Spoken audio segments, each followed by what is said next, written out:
Habakuki sura ya kwanza.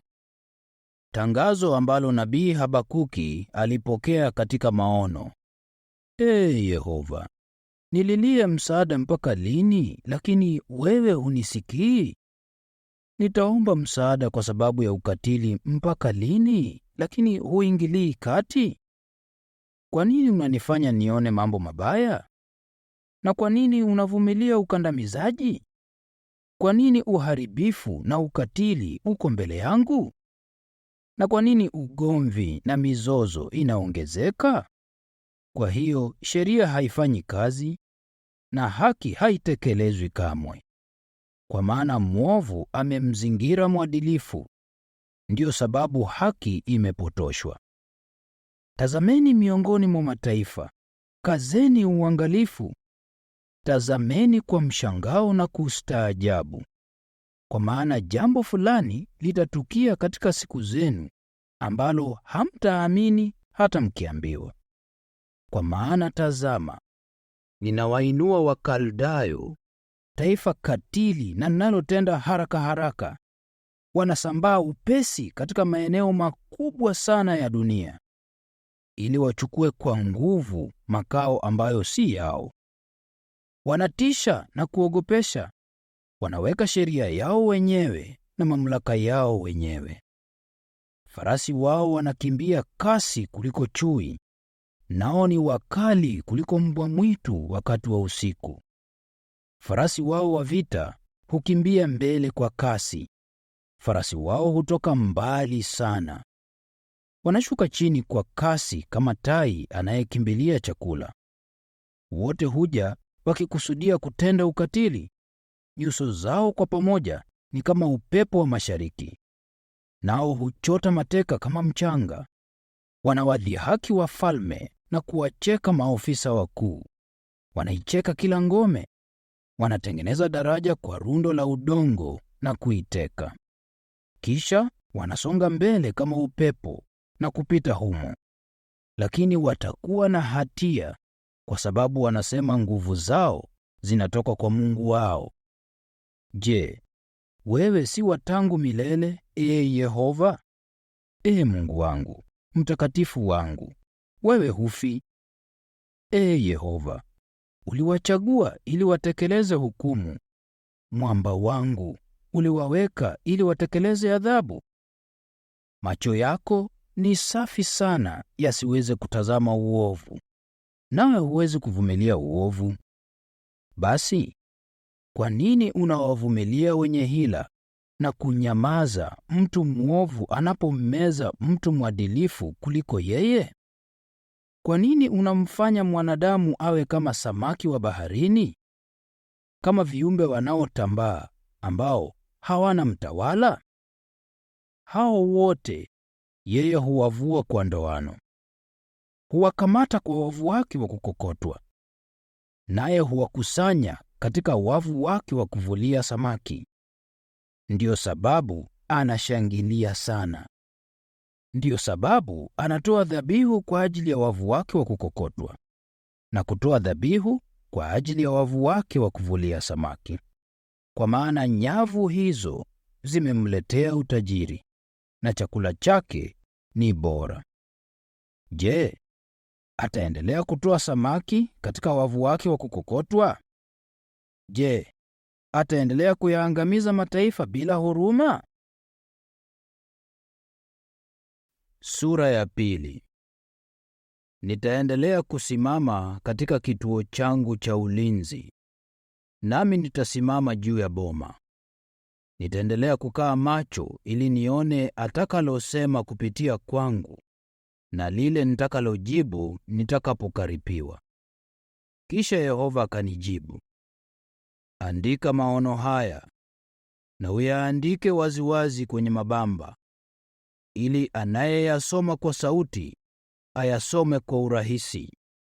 Kwa maana maono hayo bado yatatimia kwa wakati wake uliowekwa, nayo yanasonga haraka kuelekea mwisho wake, nayo hayatasema uongo. Hata yakikawia, endelea kuyatarajia, kwa maana hakika yatatimia. hayatachelewa. Mwangalie mtu mwenye kiburi. Hana unyofu ndani yake, lakini mwadilifu ataishi kwa uaminifu wake. Kwa kweli, kwa sababu divai ina hila, mtu mwenye kiburi hatatimiza lengo lake.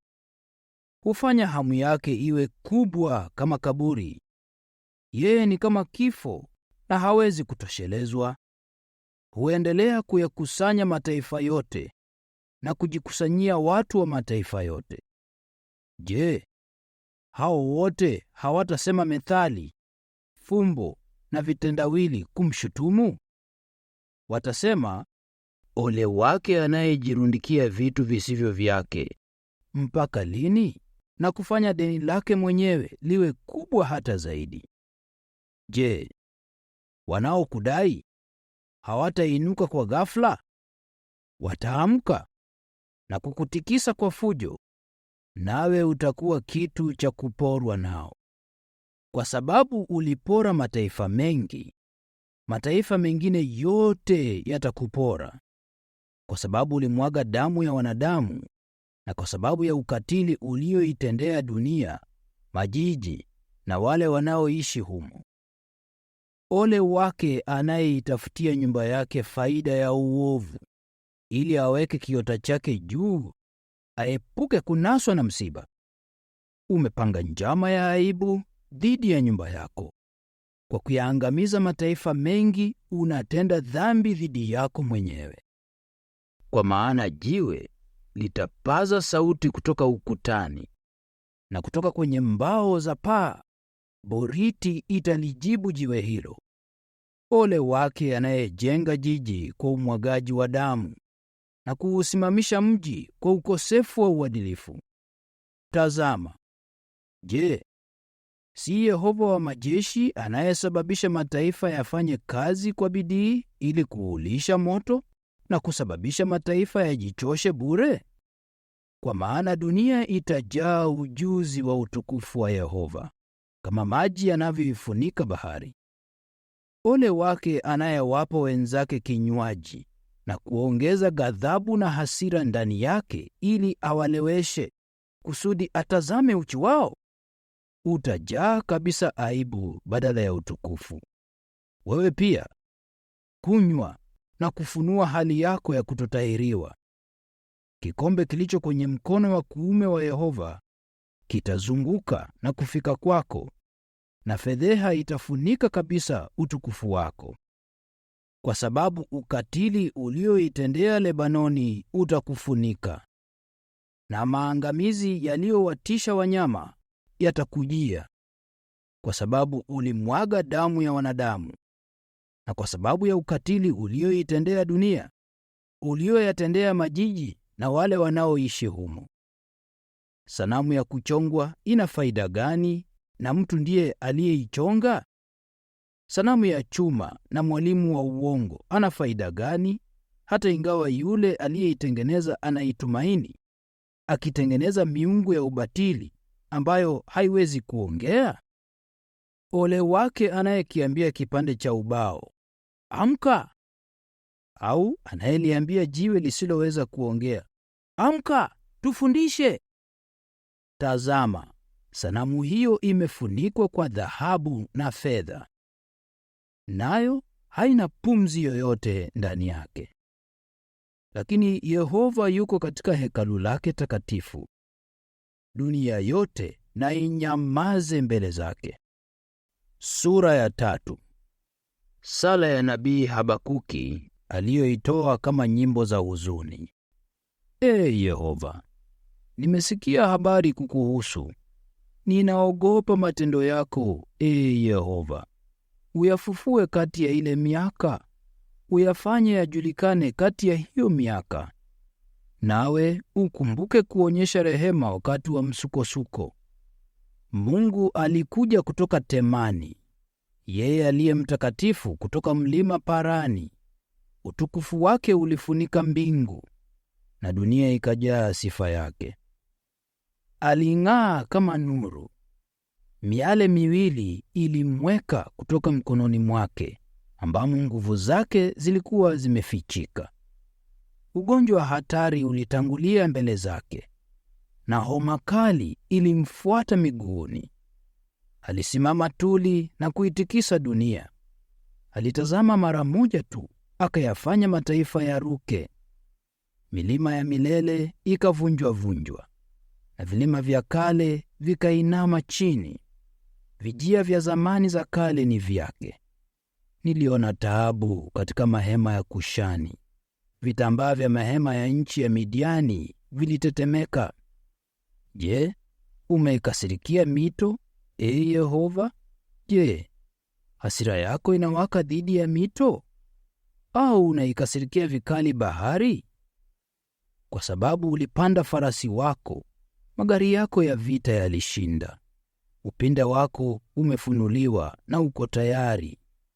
Fito zimepewa kazi kwa kiapo. Unaipasua dunia kwa mito. Milima ilipindapinda kwa maumivu ilipokuona. Mvua kubwa ilinyesha nchini. Kilindi cha maji kilinguruma kwa sauti yake, kikainua mikono yake juu. Jua na mwezi vilisimama tuli kwenye makao yake yaliyo juu sana.